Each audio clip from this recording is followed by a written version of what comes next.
This is Kelso Sturgeon speaking to you from my College Advanced Sports Handicapping with a weekend report. First of all, I want to touch on college basketball, which begins tonight, Friday, and then we'll get into Saturday and Sunday football. You know, as I pointed out on yesterday's video and on various times on my columns on my website, college basketball is going to present a lot of challenges this season, additional challenges at least early, and one that we haven't discussed. We have mentioned the fact that 50 teams are playing in new conferences and 48 teams have new coaches. The one thing we really haven't discussed is a very sneaky rule change that has come in, and you're going to see it tonight have an impact on a lot of games. You know, somewhere in the 1980s, college basketball changed to a more physical game than it is. Now, that's not to say basketball at its best or worst is not a physical game, and if you ever doubt that, just watch the elbows flying under the basket and the shoving and the pushing that goes on fighting for rebounds. Tough game, very physical game, man's game. Of course, unless you play for a women's team. The situation is this with a new rule. In the 1980s, for some reason, the NCAA and the officials decided that, well, let's not press too hard on these rules, the contact rules, like a little push, a little shove, a little tug, you know, or whatever. And over time, the lax enforcement of these rules simply turned many games into a battle between thugs. Guys, you could mug somebody, you could be an outright thug, and nobody would ever call a penalty. And it's one of these things that tonight, the days of no penalties are over. You're going to see a multitude of fouls called tonight that would not have been called last season.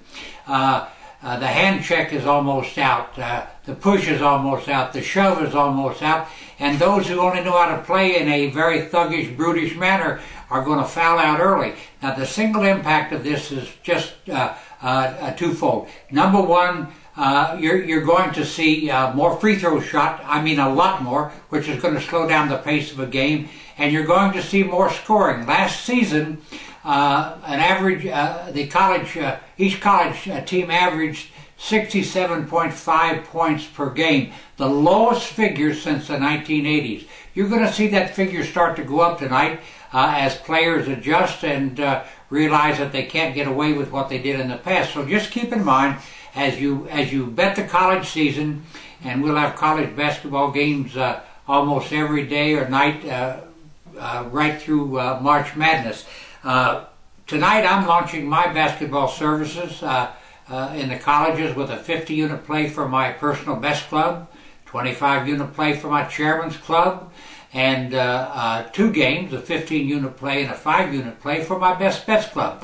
Now, you know, if you want to get your feet wet before you make the big push in basketball, sign up right now for my Best Bets Basketball Club. You get the complete college and NBA season for just $299, charged to your major credit card. You get 2 or 3 plays every single day, and it's the bargain of the year. You can start off tonight with 2 nice winners.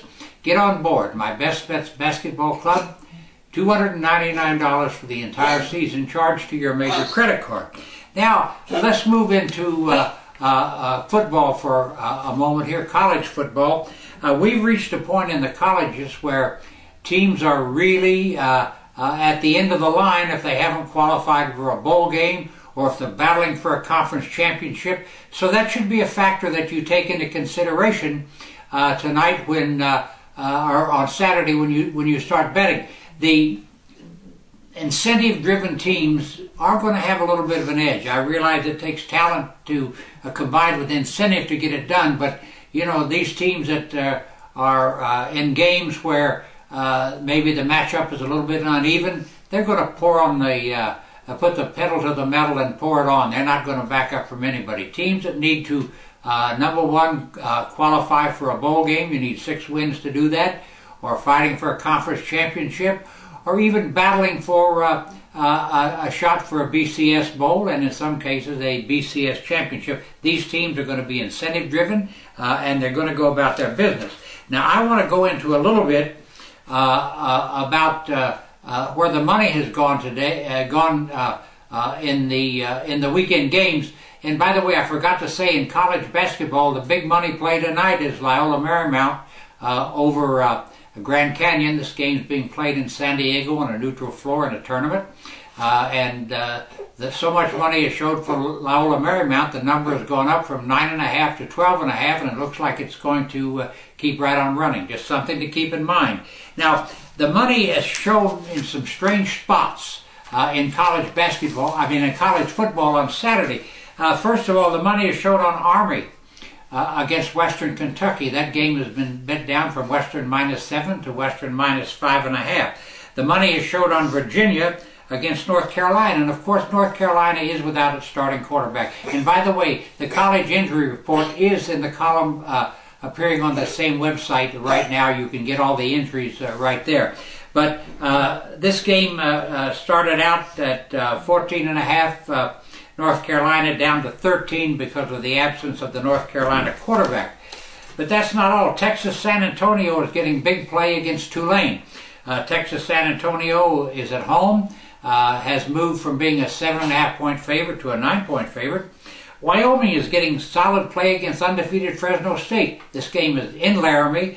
The number was Fresno State 10.5 down to 9. So the Wyoming money is there, and that's not all. We keep right on going in several of the college games here. If I can just flip the page, California, which has just played terribly, is attracting action against USC. California's home bet down. USC's been bet down from 17.5 to 16. Also, money showing on Utah State against UNLV, up from 12.5 to 14.5. And then the biggest, one of the biggest surprises of the day, UL Monroe started out a 6-point favorite. The money has showed on Arkansas State all over the place. That number is now down to 3.5. Money is also showing on UCLA against California. That game went on Arizona against UCLA. That game went from UCLA 1 to a pick'em. And it's one of these things that, line moves mean a little bit of something more right now at this point of the season. Pay attention. That doesn't mean they're all correct. As I've pointed out many times, they're wrong 50% of the time. Now let's go to the NFL. In the NFL, surprisingly, money is showing on the Jacksonville Jaguars against the Tennessee Titans. As you know, the Jaguars are winless this season. Maybe bettors think the number is too high. Been bet down from Tennessee -13 to 12. Also, money is showing on the Chicago Bears over the Detroit Lions. That game is now a pick'em. Chicago and Detroit. Fascinating number as far as I'm concerned. Now let's go over some key injuries in the NFL because they're very, very important. As you know, Jacksonville will be without wide receiver Justin Blackmon for the rest of the season, suspended for failing several drug tests. Green Bay quarterback Aaron Rodgers out indefinitely with a broken collarbone. Seneca Wallace will start in his place. Philadelphia quarterback Michael Vick remains on the sidelines and will miss Sunday's game against the Packers. Nick Foles starts, and keep in mind this is the Nick Foles who tied a record by throwing 7 touchdown passes last week against Oakland. Buffalo, rookie quarterback E.J. Manuel has recovered from his knee injury and will start Sunday against Pittsburgh. The Oakland Raiders were having question marks about quarterback Terrell Pryor, who hurt his knee. He will start against the Giants on Sunday. Oakland running back Darren McFadden, still suffering from a hamstring problem, remains out indefinitely. Now Atlanta gets a much-needed boost this Sunday against Seattle with the return of wide receiver Roddy White. White is an integral part of the Falcons' offense, and they have not had him for several games. In Chicago, Jay Cutler upgraded to start against Detroit. In Houston, running back Arian Foster, back injury, will be a game-time decision against Arizona. And last but not least, on Monday night, The Miami Dolphins will operate against the Tampa Bays, missing the entire right side of their offensive line for stories that you've been reading about in the papers, and I don't need to to go into them. The one thing to remember in football, this is a giant weekend for me. On Saturday, I'm releasing my annual and traditional 200-unit college Grand Slam, 450-unit plays, highlighting that lineup is a 50-unit play on the LSU-Alabama game. Alabama 12.5, 13.5 point favorite. The number keeps going up.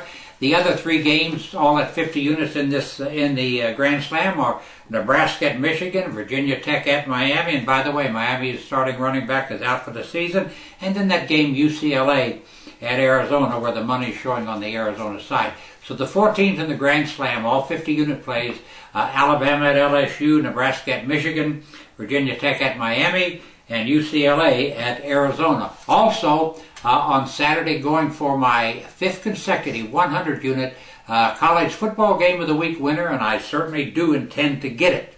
Last but not least, just remember, some people think I focus all my attention on big game plays. It's just not so. When the Minnesota Vikings won as a 15-unit play for my Best Bets Club last night, that made the Best Bets Club record in its last 11 games 8-3. I win at every level, the top level, and for my my Best Bet Club players who are not big time bettors but need to make money and need to win. I cover the whole spectrum. Just remember that. I want to thank you very much for watching today. Keep in mind that all selections are available on this website and toll free at 1-800-755-2255. I do take all major credit cards, and I will be back here on Monday morning with my next report.